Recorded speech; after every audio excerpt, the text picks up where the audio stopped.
రాష్ట్రంలో 8 లక్షల ఇల్లు 8,04,707 ఇల్లు వివిధ దశల్లో ఉన్నాయి. అదేవిధంగా 5,76,670 ఇల్లు ప్రారంభానికి నోచుకోకుండా ఉన్నాయి. ఈ 100 రోజుల్లో మరి డిపార్ట్మెంట్ లో ఉన్న సమస్యల గురించి, వీటిని టార్గెట్ రీచ్ కావాలంటే ఏం చేయాలి అనే దాని మీద చాలా కూలంకుషంగా చర్చించడం జరిగింది. రాబోయే 100 రోజుల్లో 1,28,000 గృహాలని పూర్తి చేయాలని చెప్పేసి, ముఖ్యంగా రూఫ్ లెవెల్ కు వచ్చిన ఇళ్లన్నీ కూడా పూర్తి చేయాలని లక్ష్యాన్ని నిర్ణయించుకున్నామని చెప్పేసి మనం చేస్తా ఉన్నాను. ఈ లక్ష్యాన్ని చేరటం కోసం దాదాపు 2,000 కోట్ల రూపాయలు నిధులు అవసరం అవుతాయి. దీంట్లో ఎక్కువ కాంపోనెంట్ మరి కేంద్ర ప్రభుత్వం ఉంది కాబట్టి పెద్ద ఇది తప్పుకోకుండా లక్ష్యాన్ని చేరగలమని చెప్పేసి నమ్మకంతో ఉన్నాం. అదేవిధంగా మిగిలిన 7 లక్షలు ఏదైతే ఉంటాయో 6,75,000 ఇల్లు మార్చి కల్లా పూర్తి చేయాలని చెప్పేసి లక్ష్యాలని నిర్ణయించుకున్నామని చెప్పేసి మనం చేస్తాం. ఈ 100 రోజుల్లో 1,28,000 గృహాలను పూర్తి చేయటమే కాకుండా వివిధ దశల్లో ఉన్న ఇళ్లని దాదాపు 6,08,557 స్టేజ్ కన్వర్షన్ అంటే బేస్మెంట్ లెవెల్లో ఉంటే లింటల్ లెవెల్ కి, లింటల్ లెవెల్లో ఉంటే రూఫ్ లెవెల్ కి, రూఫ్ లెవెల్లో ఉంటే రూఫ్ కాస్టింగ్, ఈ విధంగా స్టేజ్ కన్వర్షన్ 6,08,000 ఇళ్లని ఈ 100 days లో చేయాలని చెప్పేసి కూడా నిర్ణయం తీసుకున్నాము. లక్ష్యాన్ని నిర్ణయించుకున్నామని చెప్పేసి తెలియజేస్తా ఉన్నాను. అదేవిధంగా ఆప్షన్ 3 కింద ఏదైతే ఇల్లు నిర్మాణం చేశారో కొన్ని సంస్థలు ఈ ఇళ్లని లబ్ధిదారుల తరపున తీసుకున్నారు. చాలా మంది ఏం చేశారంటే బేస్మెంట్ లెవెల్ వరకు అంటే లాభదాయకంగా ఉన్న పోర్షన్ ని పూర్తి చేసి ఫర్దర్ గా కంటిన్యూ చేయకుండా కొంతమంది ఇబ్బంది పెడుతున్న పరిస్థితులు కూడా ఉన్నాయి. వీటన్నిటి మీద అదేవిధంగా వాళ్ళందరికీ కూడా మెటీరియల్ ఇవ్వటం జరిగింది. ముఖ్యంగా మెటీరియల్ అకౌంట్ని రికన్సైల్ చేయాలి ఈ నెలాఖరికల్లా అని చెప్పేసి కూడా ఆదేశాలు ఇవ్వడం జరిగింది. అంటే సిమెంటు, స్టీలు ఏదైతే లబ్ధిదారులకి ఇచ్చారో అవన్నీ కూడా ఉపయోగించబడ్డాయా, లేకపోతే దుర్వినియోగమైనయా, లేకపోతే నిరుపయోగంగా ఉన్నాయా, వీటన్నిటి మీద కూడా జూలై 31 కల్లా కూడా మరి రికన్సైల్ చేసి డిపార్ట్మెంట్కి, గవర్నమెంట్కి ఇన్ఫర్మేషన్ ఇవ్వమని చెప్పేసి చెప్పడం జరిగింది.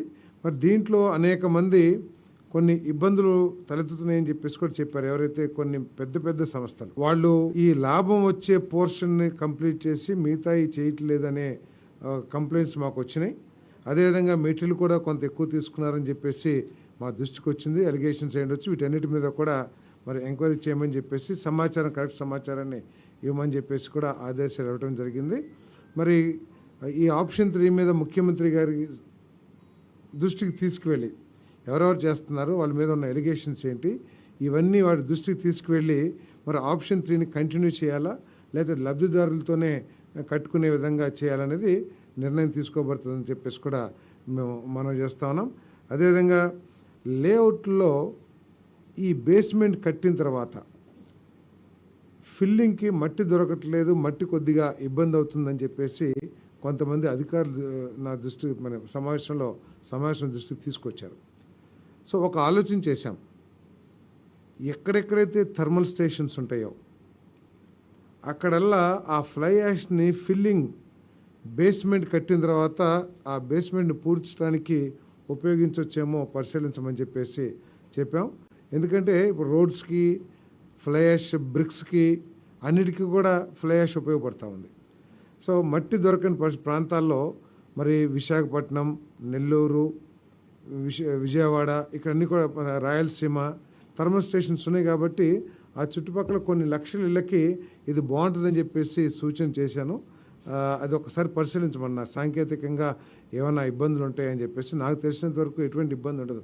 ఎందుకంటే అది వేసేసిన తర్వాత దాని మీద కాంక్రీట్ వేసి ఫ్లోరింగ్ చేసుకుంటారు కాబట్టి ఒకవేళ అది కనుక వర్కౌట్ అవుతుందంటే కనుక కొంచెం సౌలభ్యం ఏర్పడుతుందని చెప్పేసి కూడా మరి ఆలోచన చేశాం. అది త్వరలో నిర్ణయం కూడా తీసుకుంటామని చెప్పేసి మనం చేస్తాను. అదేవిధంగా ప్రతి నెల ఏదైతే లక్ష్యాలను నిర్దేశించుకున్నామో ఈ లక్ష్యాల సాధనలో భాగంగా ప్రతి నెల కూడా ఈ అధికారుల్ని టెలికాన్ఫరెన్స్ ద్వారా కానివ్వండి లేదా పీడీలతో ప్రతి నెల 3 నెలలకు ఒకసారి మొత్తం జిల్లా అందరు అధికారులతో కూడా మీటింగ్ ఏర్పాటు చేయాలని చెప్పేసి ఆలోచన చేశాం.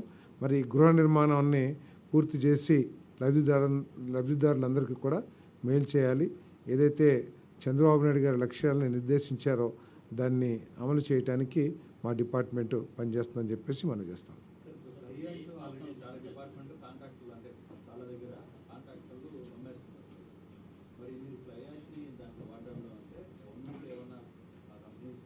అదేం లేదు.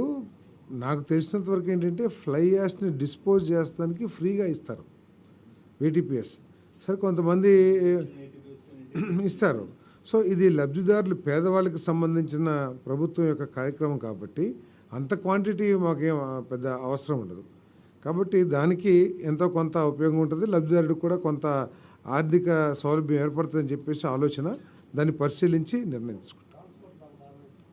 ఇది అందుకే నన్ను అన్నిటికీ కాదు, వీటీపీఎస్ ఉంది, వీటీపీఎస్ చుట్టూత కృష్ణా జిల్లాలో పెద్ద దూరం కాకపోవచ్చు, ఎక్కడెక్కడైతే అవకాశం ఉందో నెల్లూరు ఉంది, రాయలసీమ ఉంది, విశాఖపట్నం ఉంది, వాటన్నిటికి కూడా ఎక్కడెక్కడైతే సాధ్యమైందో అక్కడంతా కూడా ఏర్పాటు చేయమని చెప్పాను. ఏదండి అంటే ఎక్కువ ఇచ్చాడు అలిగేషన్స్, ఎక్కువ ఇచ్చారా లేదనేది కాదు.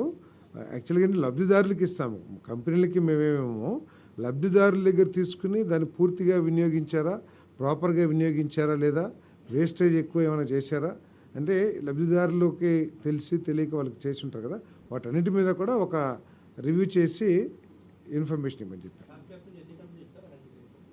అంటే కంపెనీలే కాదు, చిన్న చిన్న వాళ్ళు కూడా మేస్త్రి ఉన్నారు, ఒక పెద్ద మేస్త్రి గారు ఉన్నారు, ఆయనకి తెలిసిన ఒక 100 మంది 200 మందికి 500 మందికి అట్లా కడతాం.